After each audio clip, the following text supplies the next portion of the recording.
had a phone in front of me with this WhatsApp chat for the LinkedIn Live, and I'm seeing people from the UK office going, "Have you tried ice packs around the camera?" And I'm like, "What?" And I see Sam Fowler just shoot off into the bar.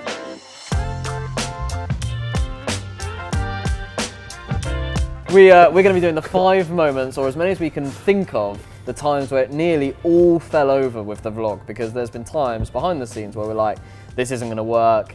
It's been seconds away from all falling over. So the time that I can remember the most is the time where you couldn't be there and we had to focus on a way to do it another way.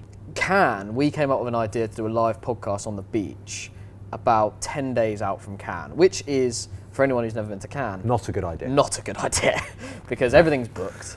Yeah. You need to work out how to accommodate everyone, because we needed to take extra crew, because we needed to film live podcasts.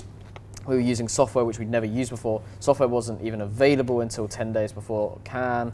We had to hack into their not hack in, but they had to link us into their back end to even do it. It was in such beta that, like, I'm not sure they thought it was going to work. You know what I mean? It was just, we just didn't know. And so if it hadn't worked, then it hadn't worked. And we would have found another way. Maybe we'd have gone on Facebook, maybe we would have figured out a way to do something around it. But the memory for me is sitting in that cafe before we went live, not being let into the restaurant that we booked. Yeah.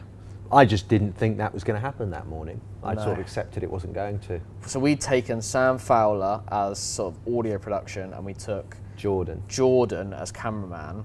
The great thing about Cannes was it was so hot, but the negative meant that it overheated the camera. 6 or 7 minutes in, we had ice packs on the cameras. Yeah, to Sam Fowler's just holding the temperature, because all the cameras were overheating. I had a phone in front of me with this WhatsApp chat for the LinkedIn Live, and I'm seeing people from the UK office going, "Have you tried ice packs around the camera?" And I'm like, "What?" And I see Sam Fowler just shoot off into the bar. We had no understanding if the audio was up, if the picture was up. We went black screen like twice over the course of the week, which, to be honest, is a complete miracle how we only managed to go down twice. And I'm so proud looking back at that, because how we pulled together as a group, we took 6 or 7 people out to Cannes, and there were so many moments where it shouldn't have worked. Mm-hmm. Yeah, the failures people actually won't see, because the failures in my mind are we've filmed lots of cool things that never made it to the vlog because of either a technical failure, or the sound wasn't good enough, or the picture South by Southwest is a great example of that, right? We sent South by Southwest and we just got it wrong.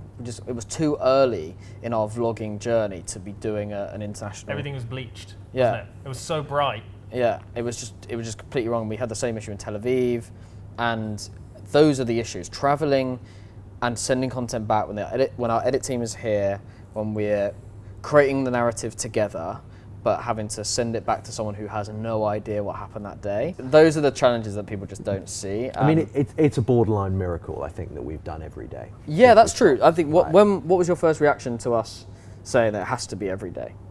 I just thought you were nuts. I was like, everyone that I spoke to, you were like, they'll do this for about a month, and then they'll start to do it weekly, and then maybe it'll be monthly, and then maybe we'll have 3 months to do a sort of a 20-minute doc. And how long's it been? A year. Yeah, I think the only reason we've been able to put it out every day, other than a brilliant vlog team doing that, is our willingness to not be perfectionists. Do you know what I mean? I have seen vlogs that have gone out I haven't liked, and I've still allowed them to go out. And that, I think, is what stops lots of people, is they need every single bit of content to be perfect, and it's never going to be. So it's a great way to end. It's a great way to end. We've had a lot of problems along the way, a lot of things we've had to overcome. But yeah, I think you're absolutely right. Not being a perfectionist at the end of the day, when you know you're going to forget last night's episode tomorrow because you've got another one coming, is the real motto of the story.